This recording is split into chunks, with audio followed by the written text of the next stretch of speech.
Assalamualaikum warahmatullahi wabarakatuh. Pada pertemuan hari ini kalian akan mempelajari tentang garis singgung lingkaran.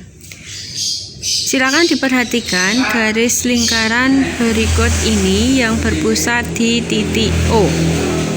Pada lingkaran ini terdapat dua buah garis, yaitu garis H yang berwarna merah dan garis G yang berwarna hijau. Kita perhatikan dari garis H terlebih dahulu.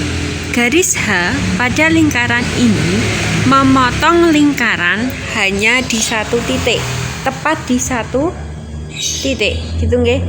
Nah, karena memotong lingkaran tepat di satu titik, maka garis H ini digolongkan sebagai garis singgung lingkaran. Itu nggih, digolongkan sebagai garis singgung lingkaran. Yang kedua, ada suatu garis G yang berwarna hijau. Garis G ini memotong lingkaran di dua titik, yaitu titik B dan titik C, ya. Karena memotong lingkaran di dua titik, garis ini bukan garis singgung lingkaran, ya. Bukan garis singgung lingkaran. Kesimpulannya adalah garis singgung lingkaran adalah garis yang memotong lingkaran tepat di satu titik, tidak boleh kurang, tidak boleh lebih. Dari pengertian garis singgung lingkaran, kita bisa mencirikan garis singgung lingkaran itu sendiri, gitu nggih. Ciri yang pertama, seperti pengertiannya, garis singgung lingkaran hanya memotong lingkaran di satu titik, ya. Memotong lingkaran di satu titik. Kemudian yang kedua, garis singgung lingkaran itu tegak lurus dengan jari-jari yang ditarik melalui titik singgungnya, ya. Coba kalian perhatikan garis singgung lingkaran H, ya. Garis singgung lingkaran H ini ternyata tegak lurus dengan jari-jari AO, ya. Garis singgung H tegak lurus dengan jari-jari AO. Yang mana jari-jari AO ini adalah jari-jari yang ditarik dari titik A, titik singgungnya. Itu nggih.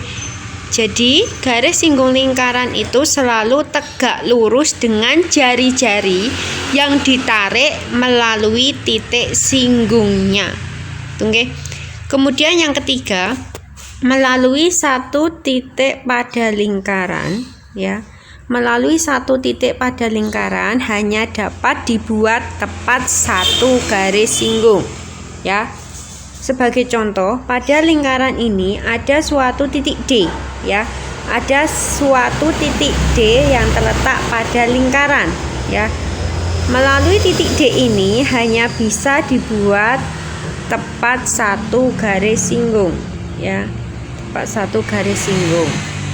Nah, garis singgung yang melalui titik D ini, ya, akan tegak lurus dengan jari-jari DO.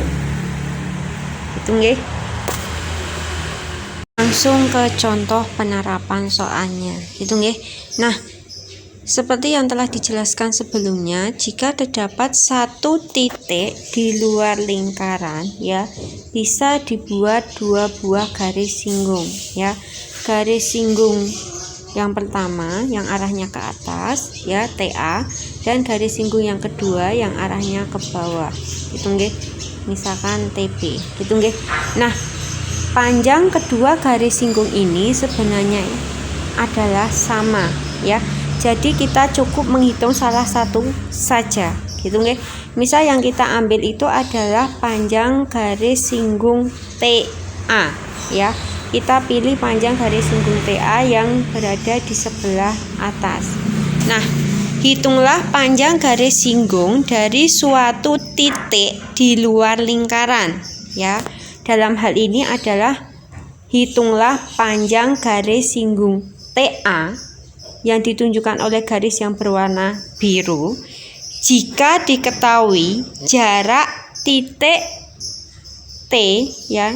Jika diketahui jarak titik T ke pusat lingkarannya adalah 10. jarak titik T ke pusat TO adalah 10 cm dan jari-jari lingkarannya adalah 6 cm. AO-nya adalah 6 cm. Gitu nggih. Nah, ternyata kita ketika ingin mencari garis singgung TA bisa menerapkan teorema Pythagoras ya. Yang mana dari garis singgung ini akan terbentuk suatu segitiga siku-siku. Yang titik siku-sikunya itu berada di titik singgungnya ya, di titik A. Sehingga akan berlaku bahwa OT kuadrat ya akan sama dengan sisi miring kuadrat ya, OT akan sama dengan AO kuadrat ditambah TA kuadrat. Gitu nggih. Paham nggih? Oke. Ini untuk teorema yang pertama. Nah, bentuk teorema ini karena yang ditanyakan itu adalah TA, sisi siku-sikunya berarti juga bisa kita tuliskan TA kuadrat akan sama dengan OT kuadrat dikurangi AO kuadrat. Gitu nggih. Oke, tinggal kita mensubstitusikan angka-angka yang diketahui di dalam soal. TA kuadrat sama dengan OT-nya 10 kuadrat dikurangi AO 6 kuadrat. TA kuadrat sama dengan 100 dikurangi 36 diperoleh 64. Nah, karena yang ditanyakan adalah TA, tinggal kita hilangkan tanda kuadratnya dengan cara memunculkan tanda akar. TA sama dengan akar dari 64 diperoleh 8 cm. Jadi panjang garis singgung TA adalah 8 cm.